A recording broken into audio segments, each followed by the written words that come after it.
Welcome to our My Life, My Business Club. Wish I was here that speaks about engagement in our lives and our business.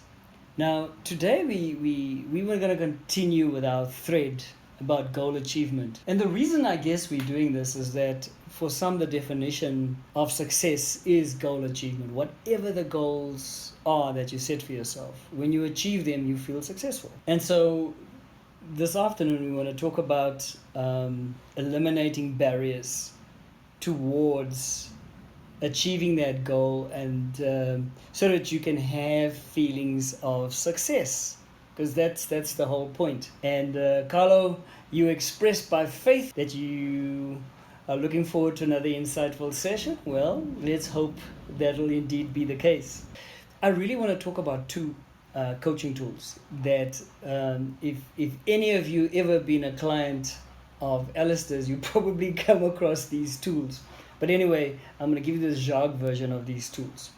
I want to talk about number one, force field analysis. Now, force field analysis, now it sounds very sexy when I say force field analysis, but what it is basically identifying what those positive forces are that propel you towards your goal. Or in other words, what are the boosters that propel you towards achieving your goals? And on the flip side of that is, what are the negative forces, or in other words, what are the barriers that stand in your way that prevent you from achieving your goals? And so today we're not going to spend too much time on the positive forces. All I'm going to say is that in force field analysis, it forces you, pun intended, to understand its inner balance. It's always the balance of looking at what's standing in your way, but at the same time recognizing there are still things in your hand, in your cupboard. Now, I like this phrase where, and I mean, forgive me if some of you find this offensive, but when Jesus was sending the 72 disciples out into the community, he said, when you get into the marketplace, you look for the man with a picture in his hand, the man of peace. Now, for me, that speaks so much of, when we want to achieve something, there, number one, will be a man of peace somewhere there that will capacitate you. But also, you need to go and look into your cupboard, into your hand. Look in your hand and find what's there. It could be skills, it could be resources that you're not accounting for. The other version of a positive force is, Moses was so doubting the calling that God placed on him. And, he came up with all kinds of objections. For those of us in sales, we know what those things are. And he obviously, with low self-esteem, low self-confidence, said, but send somebody else. Who am I, that I should be doing this very important work for you, God? And what did God reply? Well, what's that in your hand, right? And then took him through the process of throwing the staff, on the ground, and it became a snake, and also, speaking to him through a bush that was on fire. But there are always resources, things that are going to help you. You need to look for those. Even when you feel, things are not working well, there are always either things in your hand or people around you that's going to help you achieve that which you have set for yourself. So today is a talk about these barriers. And there are two classes of barriers normally. Now, the things that we will recognize as external, right, is we don't have the time, or it is the government and all its oppressive laws and bureaucracies and red tape placed in front of us. Or we lack the funds, the budget, the finances to do what we need to do. Or the economy, especially now during COVID, the economy is doing so badly, it's not growing enough. Or it's the petrol price that's gone up. All kinds of things that become barriers in our way of achieving our goals. Or it's just politics. What do we normally talk is either the BEE impact or the employment equity impact, it could be environmental, and it could be physical. If you're like me, who broke my knee in so many different smithereens because I insisted on riding a bike, and ended up in a wheelchair for a bit, could have felt, well, my purpose can no longer be fulfilled. My goals can never be achieved because I was first in a wheelchair and then on crutches. But those are the external things, and there's obviously many more. All the things that stand in your way, right? You need to identify them. Then there are those things that are internal, all right? And these are examples of internal barriers. What do I mean by internal? I mean internal to yourself. Like this: fear of failure, fear of success, lack of self-esteem, lack of self-confidence, no trust, no belief, no faith, no purpose, lack of mental capacity, fear of larger groups of people, not wanting to have public contact and public engagement, are some of those things that are internal barriers, the things you don't want to talk about, the things that you barely want to acknowledge. And I want to say to you that even though the external barriers exist, they can be dealt with. It's the internal ones that we mostly struggle with. Firstly, to identify them.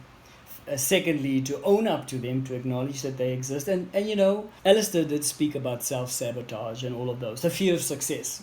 It's an amazing thing, is that I would say it sometimes drive that desire to self-sabotage, because what if you actually achieve the goal that you've set for yourself? My goodness me, what's going to happen then?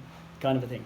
So in essence, those are the barriers. But what do you do about these barriers? You need to overcome them. So the force field analysis says, well, you need to prioritize. You need to kind of, on a scale of 1 to 10, and that's how we talk as coaches, on a scale of 1 to 10, which of these goals, the external ones, the internal ones, are the 10s.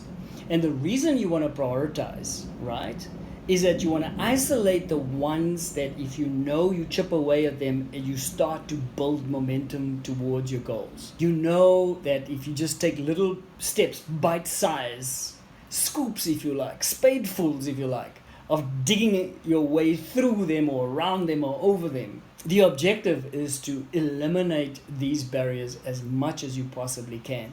I would even say starting with the internal ones. So once you've identified, it's like, I would actually say, once you've generated this kind of a list, you got to say, this particular list is probably, or this particular barrier is probably the most important one. And if it is internal, let's say, I'll try and use a safe one, that you feel that you just have no purpose. You set these goals for yourself, but you can't answer the why of your life or the why of your business. And so let's say you're there. The second tool that I want to introduce is the 5 whys. And I know Alistaire has already spoken about these 5 whys.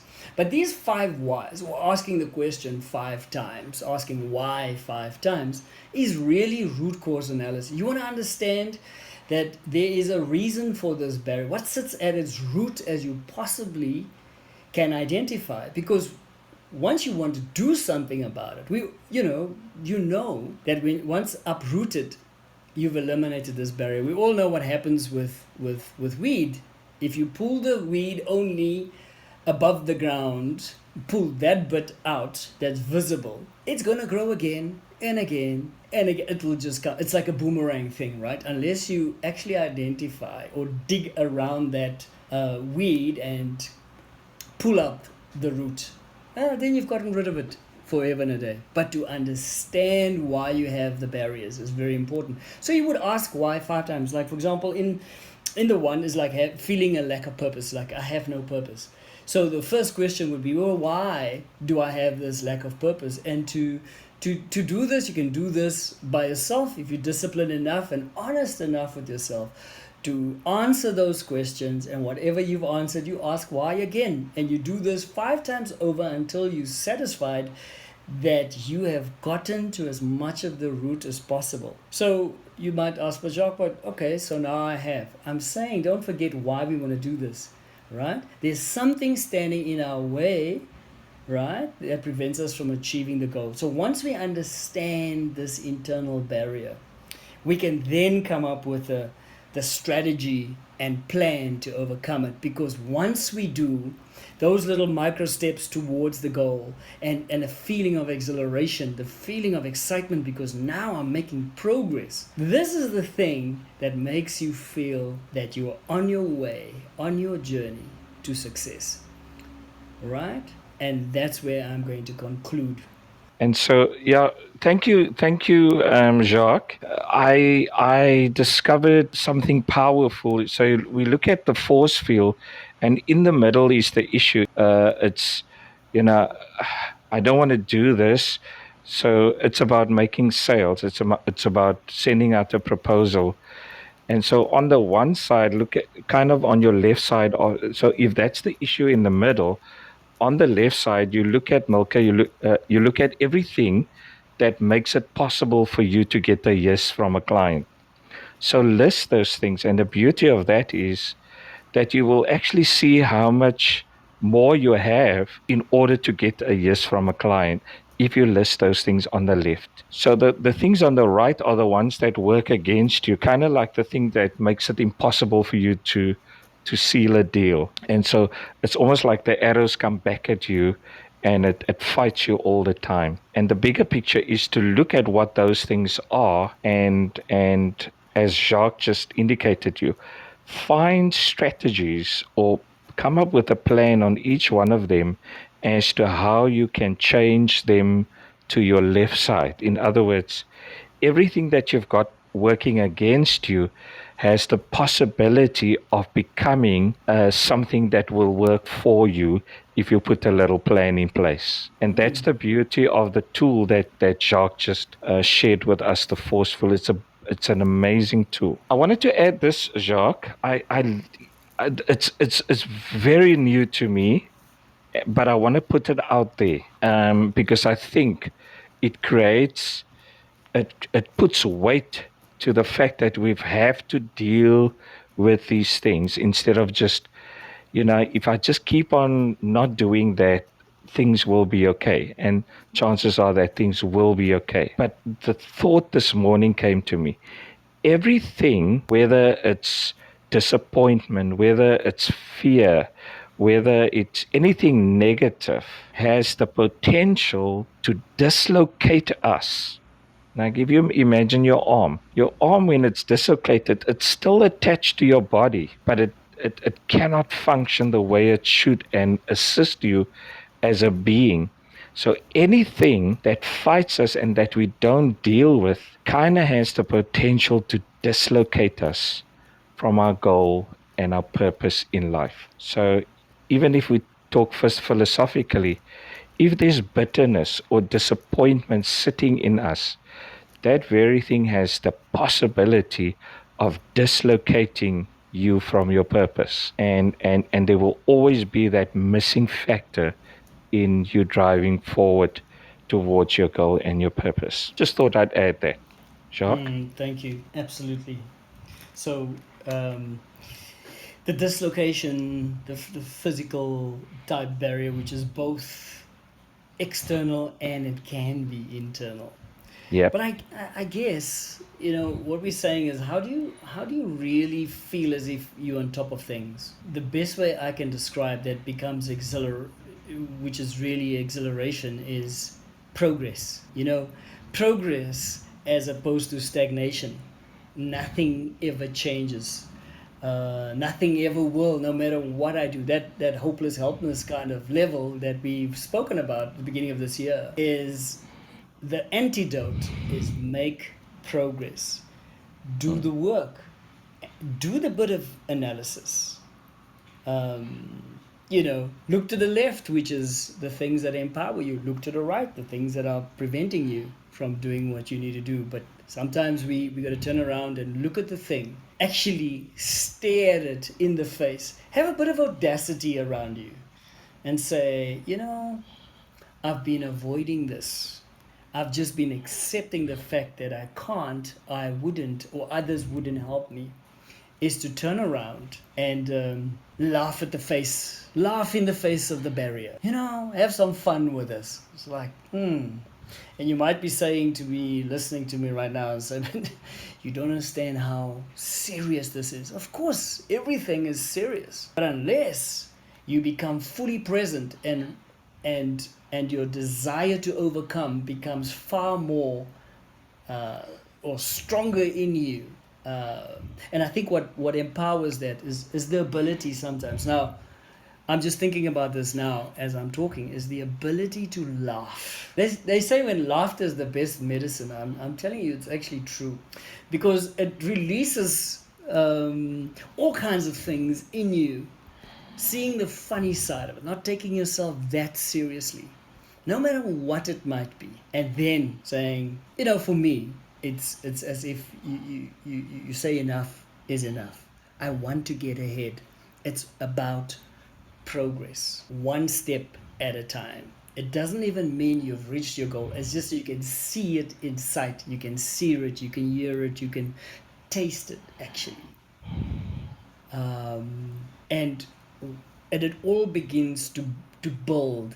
It's like not simple interest, it's like compound interest. Every little bit builds on the other bit.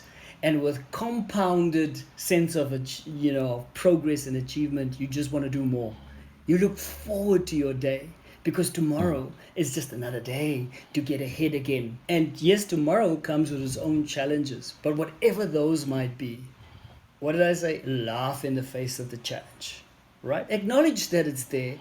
And sometimes you got to respect it, but you only respect it long enough to understand it, and then you eliminate it, right? My call to action is be audacious. Do not be overawed and overcome by what's standing in your way. Thank you, Jacques. Yeah. Please continue. I thought you were done. I am done. I see our time is up, Alistaire. So no, I didn't. Sorry, I didn't say it because of the time. That pause just made me think you're done. So absolutely apologies for that. So thank you, Jacques. Thank you, everybody. Jacques, I was just kind of thinking of next week. I was privileged today to sit the whole day in a place where I could see surfers. The guys on sea, they surf. But there was an interesting thing that I saw, not the first time, that the guy would be on his windsurfing. That's what they call it. The guy would windsurf straight ahead, almost into the sea. And so I'm thinking, the wind is behind him. That's why he does that. And then he would come straight back on that same route. And I'm thinking, the wind changed in his favor. What didn't happen was the wind didn't change in his favor one of the ways. What happened was he changed the angle of his sail in order to maximize the wind either way. I want to talk about that. What do you do when you think of your goal and what you want to achieve and your purpose? I want to talk next week about what do you do if the wind is coming against you. I don't know what the answer is, but I want to talk about that next week. What do you do if the wind comes straight towards you instead of being behind you and propelling you forward? What do you do? Practical I want to go and explore that for the next couple of days and find out what happens. Please join us next week, 5:30. Yeah. Thank you, Jacques. Thanks, everybody. Thank you, everybody. Thank you for joining us. Thank you for listening. And thank you for supporting us in this way. But we are here to serve, Alistaire and myself. Absolutely. So until next week.